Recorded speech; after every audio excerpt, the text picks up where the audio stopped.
윤석열 대통령의 부적절한 골프는 국민의 원성이 높아가고 있습니다. 저를 포함해 민주당 소속 국방위원들이 제보를 받아 국방위와 예결위에서 확인한 바에 따르면 윤 대통령은 지난 8월부터 최소 7차례에 걸쳐서 골프를 즐긴 것으로 보입니다. 골프 그 자체가 지적하는 것도 아닙니다. 때와 장소, 태도가 부적절하다는 것을 말하는 겁니다. 우선 8월 24일 날 윤 대통령은 군 골프장을 찾았습니다. 네. 불과 이틀 전엔 부천 호텔에서 큰 불이 났습니다. 19명의 사상자가 발생했고 그 가운데 7명이 목숨을 잃었습니다. 대통령으로서 국민과 함께 애도해야 할 추모기간에 골프를 즐긴 것입니다. 국민은 안중에도 없다는 태도입니다. 게다가 8월 24일은 대규모 한미연합훈련 기간입니다. 현역 군인들에겐 골프 금지령이 내려졌습니다. 그런데 국군 통수권자는 골프를 쳤습니다. 매우 부적절합니다. 대통령이자 국군 통수권자로서 자격이 없습니다. 9월 28일은 예약도 없이 당일에 방문했습니다. 골프장 운영에 큰 차질이 생겼습니다. 골프장 규칙도 어기고 카트를 타고 카트 도로만 가는 것이 아니라 페어웨이를 누렸다는 구체적인 제보까지 있습니다.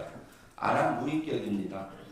윤 대통령은 후보 시절 열차 안에서 신발을 신은 채 앞 좌석에 발을 올려 여론의 질타를 받았습니다. 그때의 그 비매너적인 태도가 국민의 내리에서 교차할 것 같습니다. 10월 12일 골프도 국군 통수권자로서 매우 부적절합니다. 하루 전인 11일 북한은 평양 상공에 한국 무인기가 침투했다고 주장했습니다. 이로 인해 한반도의 군사적인 긴장은 최고조로 올랐습니다. 그래서 군에서는 대비태세를 유지하고 또 골프 자제령을 내려졌습니다. 11월 2일과 9일 골프에서는 국민과 국회에 대한 윤 대통령의 자세를 짐작할 수 있습니다. 불과 이틀 전인 10월 31일 공천 개입 정황이 담긴 대통령의 육성이 공개되며 국민적 분노가 본격적으로 치솟았습니다.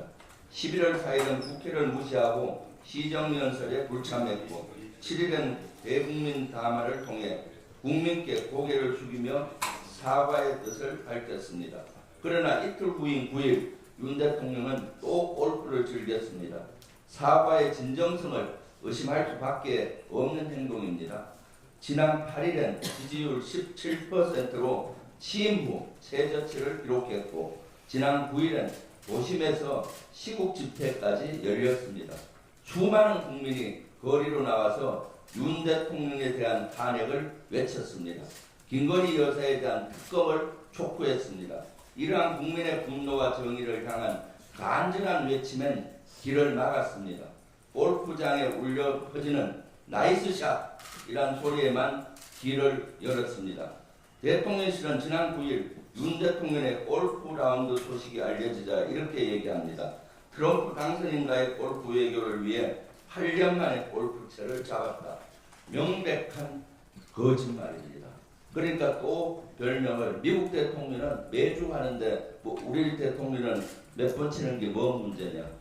미국 대통령은 워터게이트 때 거짓말로 하야했습니다. 거짓말하는 수도 없이 하는 대통령 하야 미국과 비교하면 수없이 해야 됩니다.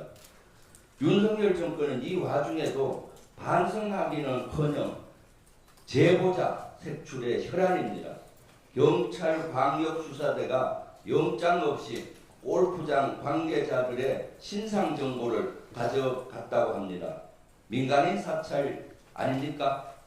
통신조회를 해서 국회 보좌진이나 언론인들과의 통화했는지 찾아내겠다는 것입니까? 아니면 골프장 관계자들에게 재갈을 물려서 앞으로 보안이 누설되지 않으면서 계속 골프장에서 골프를 치겠다는 얘기입니까? 수사권으로 국민위에 군림하겠다는 것으로 보입니다. 반복된 거짓말로 국민의 신뢰를 잃은 지도자는 그 자리 또한 이렇게 될 것입니다. 이상입니다. 네, 다음으로 이현주 최고위원의 발언이 있겠습니다. 네,